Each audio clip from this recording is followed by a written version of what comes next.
Flapping gums at each other. Any chance they get. The fight clock is brought to you by Modelo. Wow! One of the greatest knockouts you'll ever see!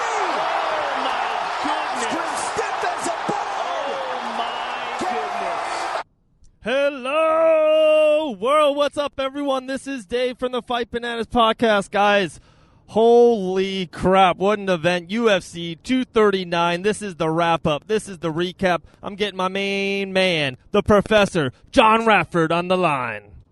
All right, guys, here we go. UFC 239 recap with the professor himself, Jon Radford. How we doing, everybody? All right, I got one thing to say about UFC 239. Mm-hmm. Boom! Oh, my God. Oh, wow. It was freaking incredible. The moment of Jorge Masvidal, we'll talk about the whole event, but just that moment alone can carry the pay-per-view. Like, that could be, oh, guys, UFC 239, the Masvidal. You know what I mean? Like, Ben Askren's career is over, and, we can move on with our life. But the whole freaking card... Maybe the second underrated best moment was Jan knocking out Luke Rockhold in his cocky ass. Oh, that big left hook. Oh, heard it broke his jaw too. So, ouchie. But yes, there were so many moments. Even on the prelims, there was a big knockout, and then a dominating, performance with during those times as well. I mean, it was a great fight card up and down, but the moments on this fight card will live forever. Yeah, totally agree. Both Amanda Nunes and Jon Jones, and we can maybe start with that and kind of work our way down. Respectively, the greatest female and the greatest male of all time in mixed martial arts history, arguably. We went into that event thinking that, and afterwards, it just doubled down. The gravestone just gets taller and taller because you have to add more information to it. That knockout and then the punches by Amanda Nunes to Holly Holm, to add Holly Holm to the RIP list is just incredible. Amanda Nunes, the greatest female fighter ever. Easily. And I was saying it all week long. I just didn't see the in and out movement lasting long enough and being on point enough for Nunes not to catch her. Okay. And who knew it was going to – I didn't think it was going to be – I thought it was going to be a straight right hand. You saw her loosening up, and I saw her set up the head kick, but I didn't think she set it up the way she described it, and I didn't see that coming, and that was beautiful. Like she said, every time I threw a left hook to the two, she always slid right, so I just acted like I was going to throw that, and bam, head kick.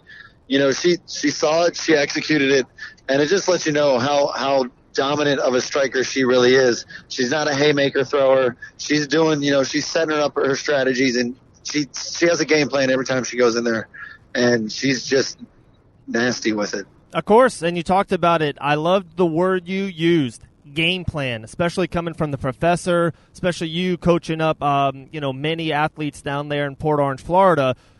You can argue, of course, as the best camp in the world. We, American Top Team, we've had Coach Billy Patton on the show talk about even Amanda Nunes and a lot of the fighters that he works with daily, but just the whole team. We'll get into that Mike Brown and him and Jorge's idea of the run and knee. We will get into that, but American Top Team always working on Amanda Nunes' game, and we just, with Ronda Rousey, Valentina, Miesha Tate, Cyborg, Amanda is getting better. Her skills and her power, her quickness is the same that they were, I would say, a year, 2, 3, 4 years ago. It's just the game plan is getting better. Her looking for the knockout. I would have never have guessed Amanda Nunes head kicking Holly Holm that was Holly Holm's way to success. Like, that's just they saw a flaw and they executed it to precise decision. It's incredible. Oh, it's amazing. And the sad part about this in my mind is, honestly, and this is very selfish, sad part in my opinion, because I'm being selfish. Okay. I think she'll retire before she ever reaches her ultimate, the Super Saiyan level that she could reach. I think she's she can keep growing, like you said, with the game plan, the strategies, and the experience. But I think she's gonna hang it up before we really get to see the ultimate package of Amanda Nunes. I mean, she's unbelievable now, but that's just how much I feel like she has more to go. I feel like she could be, she could be what Anderson Silva was to that era of middleweight. She could be to the women's division for a long, long time. But I think she'll hang it up before that happens. Wow, really? Yeah, I think she will, man. I think she's so happy right now, man. She's winning fights. She's training hard, but her and Nina, seem to have a great life going on. They love, doing stuff together, and they both, I think, Amanda says how she loves to eat and do stuff like that. So, I mean, I think at some point when you win enough money and you punch enough faces, sure, you can just say, okay, I'm going to walk away. That's true, and that's a great point. The vice versa to that, I guess the argument to that is, if she does it, she has both belts, and she could move up the weight class above and just fight as a featherweight and kind of eat a little bit more, right? And just fight once or twice a year. Her name is getting so big. Jon Jones is the 4-time, he fights 4 times a year if he's healthy and is in the octagon. Even, DC doesn't fight all the time. I feel like Amanda's getting to that stature that, you don't have to fight 3 and 4 times a year. Fight, once a season, once every, 6 and even 8 months. And if something happens, you're literally only fighting once a year.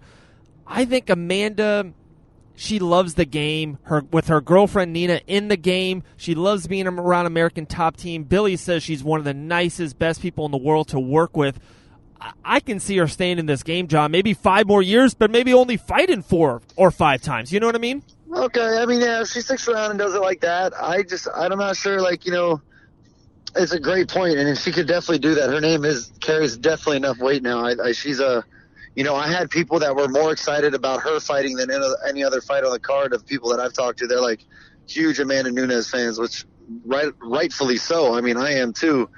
You know what I mean? I definitely want to watch her fight every time she fights because she's just amazing. Oh, but I think you're right. She could go with that once or twice a year, but she's a lioness, man. She likes to get in there and get nasty, and I think her best way of, I don't know, man. It just seems to me that I think she might just hang it up one day, do a Barry Sanders, but not really a Barry Sanders. Okay, well, great points is what we do have here at Fight Bananas. Check us out. Fight Bananas on YouTube. The YouTube page is on fire. The podcast and videos, multiple videos will be on the Fight Bananas YouTube page. Also, Fight Bananas on Twitter, Facebook, and then the mother site, fightbananas.com. New articles on the site daily, so definitely check out fightbananas.com. John, we got to get to the main event. We have to get to another Jon Jones, the greatest light heavyweight champion of all time, won via split decision versus Thiago Santos. The knee injury. This fight will always be remembered of how tough Santos is. And another victory for Jon Jones. Just keep on putting another win in that light heavyweight championship book.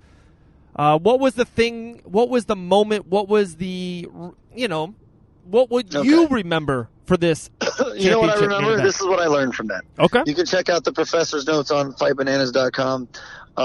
Wrote it a little. This is what I learned. Okay. One, Thiago Santos is we already knew he was a military guy. He had an unbelievable work ethic, super tough guy, as it is, but he's a true warrior. He's got more, he's got an indomitable spirit that martial arts is made of. He's throwing kicks with the knee that's hurt. I mean, it's just, nothing but mad respect for him. Can't wait for him to heal up and come back and fight again. We'll always watch his fights. He's won me over for the rest of my life, right? Great guy. But we already knew, and let's be real, that was not a split decision. Jon Jones won 3 out of the first 4 rounds. It was that simple. It's not, I don't care how you slice it up. The bottom line when Jon Jones fights is he fights you, he hurts you, and he wins. It means he hurts you in some type of way throughout that fight. Something happened when you fight him that doesn't happen when you fight other people. You get hurt. And I don't care how you get hurt. I don't care what hurts. I don't care if you get your foot stuck in the cage. It's not going to happen against anybody but Jon Jones. It happens. You get hurt fighting this guy. Whatever he makes you do, whatever anxiety that flares up, whatever it is, You do things that normally don't happen, and when you fight Jon Jones, you get hurt, and then you lose. And that's just the way it is. He hurts you physically as far as punching, kicking, kneeing, whatever, or you get hurt with an injury because of the way he makes you move or whatever he manipulates to do or whatever happens, but then he wins. Nothing changes. Yeah. He hurts people. He wins. 100% agree. It's almost not getting enough credit, and my analogy is kind of football, and they always say, oh, people always make mistakes against Bill Belichick and the Patriots. They get lucky. Guys, they don't get lucky. They're coached up, and they're prepared. Yes, Santos got hurt. Maybe he had a little injury going into it, maybe not. We will never know, or maybe we will one day, right? But my point is, Jon Jones does that. He creates that anxiety inside the ring. He creates the weird movement that Santos has maybe never done, because he's like, whoa, Jones is 84.5 reach, and he's throwing straight rights. He's kicking the legs. He's all over the place. Guys, Jon Jones is undefeated inside that octagon. The Matt Hamill loss is a weird referee stoppage loss that happened, 8 years ago. But inside that octagon, no man has ever beat him. He's the greatest ever, and you have to give credit where credit is due. Jon Jones, the light heavyweight unanimous champion of the world. It's almost getting unsurprising. Like, I guess I'm going to create that word. I just felt we just saw rounds 6 through 10 against Anthony Lionheart or Glover Teixeira, or, after he choked out Machida, it's like, oh, here's 5 more. The man is unbeatable inside that octagon, Professor. He is, and I will still continue to bet against him the rest of this year. I love it. He's unbeatable, man. He gave credit where credit was due for Thiago's power. We all knew he had it. It's nice to hear the champ say that shit really hurt when it hit me, and he knocked my mouthpiece out, all that kind of stuff. We knew it was there. Dude, he's an elite athlete. Look at his family lineage. They're all in the NFL. They have $1 billion family through sports. It's unreal. He's made to do this. It is what it is. Call it whatever you want to call it. Chalk it up. He's Babe Ruth, Hank Aaron. He's everything put together in one for you. And he hurts people in the octagon like he's supposed to, and he wins. Well, what else do you want?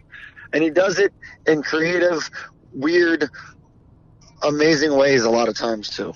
You know what I want? It just is what it is. Oh, I hear you, and that's a perfect bow on the Jon Jones talk for the recap of UFC 239. But what I want, what the people want, what everyone in the world wants is more of Jorge Masvidal. All day, every day. It's just, you can put him on UFC 240, 241, UFC on ESPN, UFC on .com, UFC on Twitter. I will watch anything involved with Jorge Masvidal. Just let it be on interviews all day long. Yeah, it was the moment. Him versus Funky Ben Askren. For all of us going into that card, for us in Fight Bananas, it was the people's main event. It was the fight that we were most intrigued about. What was going to happen? Was it going to be a stand-up war? Was he going to knock him out? Was Ben Askren going to get him down? Everything involved. I was rooting for Jorge. I loved the man, and then met him, and he won me over even more. But what Jorge Masvidal did for the fastest knockout in UFC history, everything afterwards, Jorge's star has risen to superstar status. The man is the hottest thing in UFC right now. Jorge Masvidal. Oh, he's the hottest athlete right now. You can arguably say besides the women's national team for soccer, he's the hottest athlete. There's nothing really going on in the summertime right now as far as, big time sports. He just had the highlight reel of the year, maybe the most vicious knee ever thrown inside the octagon, one of the most vicious knockouts you've ever seen. He's the most trending athlete right now, period, end. Yeah. And he's Jorge Masvidal, man. 100%. He's one the thing, shit. I wrote an article on fightbananas.com for what's next, and I thought about it, and I didn't want to go over the top. I didn't want to get too crazy, and I really do. I put in a lot of time and effort, and I look at matchups, I look at contracts, I look at who's fighting next, everything involved. Next for him has to be the title shot. It has to be Usman versus Jorge Masvidal. They could cap it at the end of the year. We always talk about that, always having that crazy big December card. I would love to see it even sooner. I would love to see it September by the latest because I want more of Masvidal. It has to be Usman versus Masvidal. It just has to be. Am I crazy on that? He just jumped the line. Yeah. There was a line in front of him, but Colby took a fight with Robbie, which he's got to win that. And Robbie's just coming off a loss. You know what I mean? Not a lot of people, thought that was a right loss. It was a quick stoppage or whatever like that. Not a good stoppage, however you want to say it, but it is a loss. Ben was coming off the win. And the big matchup was Jorge, and Jorge just, wow. The funnest thing was watching the reactions of the other fighters that were getting interviewed that saw it out of nowhere. Yeah. that was half the fun too. Oh, that's how incredible. big this was. Like, people are showing reactions of other people's reactions of other famous people watching this. That's how big it is. And he jumped the line. There's no other, you're absolutely right. He has to have the title shot. I don't want to see anything else. Don't give me nothing else. Don't tell me nothing else. The next welterweight title is Usman, Jorge, period, end. Write the checkbook, get it out, pay it. I don't care how much it costs. Give it to me. Yep. First round match, but Abe will definitely get the job done. He always does. So Jorge, he deserves it. All the credit. He was the highlight of the weekend. The last thing that's wrap a bow around this, that Mike Brown Instagram video went viral. He was on his Instagram, Mike Brown MMA. He is the head coach for American Top Team. He had Jorge working on this exact knee over and over again at the UFC PI down there in Vegas, and he used that. That's just unbelievable. When coaching comes and works that perfect, that's just amazing to me. What did you think of Mike Brown's game plan for that knee? Was it just the best, the greatest coaching you've ever seen in mixed martial arts history? I don't know if I don't want to call it the greatest coaching I've ever seen in mixed martial arts history. That still may go down to TJ Dillashaw versus Renan Barao if we throw out if he was on EPO or not, throw that out the window, because that was a 5-round just schooling of who we thought at one point was one of the best strikers on the planet. Yeah, great point. So this was just, hey, Jorge said it best. I had 3 options that were no lose for me. It was all fair game for me, and the only bad outcomes were for him. So I had nothing to fear. And I think that's what it is. When you ingrain that in somebody and you train them to be so confident in a technique that they don't fear throwing, that's what happens. And I think that's all it was. I think it was a great idea saying, hey, you need to throw a flying knee at him sometime to keep his head up. And that way he understands that he might get clipped. Well, that was the perfect time to try it. Homeboy did exactly that. Dropped his head right away. Oh my gosh! And the match. I mean, it was a win-win-win situation every which way for Jorge if he threw that knee, just like you said. And I think that's what it comes down to. It's great coaching, but it's more Belichick coaching than the greatest one-time coaching in the octagon ever. Do you know what I mean? It was I systematically have a game plan for you. Here's all the keys, just like Jorge said, do with these keys how you need to throw and when you need to throw them. Yeah. If aliens come to this world and they go, man, Dave, what do you like to do? Oh, I love MMA. I love UFC. Okay, can you show me one thing? What is this MMA? What is this UFC? This is the one thing I would show him. I wouldn't show him Forrest Griffin Bonner. I wouldn't show him Conor McGregor knocking out Aldo. I wouldn't show the greatest heavyweight of all time, Brock Lesnar, winning again. I would show Jorge Masvidal's flying knee to Ben Askren. Okay, 2 more fights real quick. This is the UFC 239 recap. I'm with my main man, John, the Professor, John_Nas on Instagram. Definitely give him a follow. His insight is incredible. Let's talk about it. Let's talk about the light heavyweight Jan knocking out the cocky Luke Rockhold. Keep your hands up, Luke. Keep them up. Oh man, it's it's time to retire, Luke. It's time to go to modeling. Your chin's not there. Rest in peace. You were great at one point. And to me, just got a little bit too big. Absolutely. And last thing real quick, Michael Chiesa versus Diego Sanchez. This was one of the fights that you were super excited for. Great fight.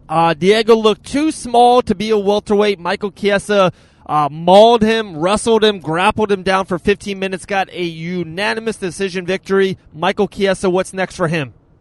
Man, he just proved to everybody that, look, I can dominate, anybody, anybody I want to. I'm big. He's a large welterweight, it looked like, or Diego looked extremely small, one of the two. But, Diego still looked fit to fight. He didn't look like he was out of control, even though he only had one cornerman this time, but he still looked fit to fight.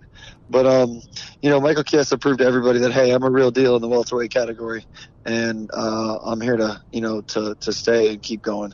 So I think they need to give him a ranked opponent next, top 15, and just let him keep working. I think this magical opponent, I would love this fight. I think it could even be a main event of one of those ESPN shows in the Northeast. How about Michael Chiesa versus Stephen Wonderboy Thompson? Oh, that would be good. Yeah, that would be good. That's fun. I'll take that one. I'd like to see that one. Thank you. That'd be different. That would definitely be different. Sean Shelby, I'm here all day. There you go. Get the checkbook out, baby. Guys, this is Fight Bananas. This was the UFC 239 recap. What a show. I love the insight. Maybe it was a top 3 UFC of all time for me. Great show, but I will always remember UFC 239 as the night Jorge Masvidal kneed Ben Askren with a knockout, fastest in UFC history. Follow us on Fight Bananas on Facebook, Twitter, YouTube, and of course fightbananas.com. John, any last words, my man? If you missed UFC 239, I feel bad for you. Well, if they missed it, they could listen to the Fight Bananas podcast, and then they wouldn't be missing too much. Then, you know what I mean? I think we do a pretty good job selling it out, recapping those stories for them. Absolutely, man. John, have a great day, great night, great morning. We'll talk to you soon. All right, brother. Have a good one, guys. All right. That was it, guys. That was our UFC 239 recap show with the professor. What a great show. The best UFC moment in the history was that Jorge Masvidal knee, guys. That's all I got to say. Make sure you check it out on all social media platforms. Give Jorge Masvidal the Game Bread a follow. The man's a legend. He's a natural. That's all I got to say. He is a natural-born fighter. Guys, thank you so much. This is Dave from the Fight Banana Podcast. We are crazy about fights. Stay blessed.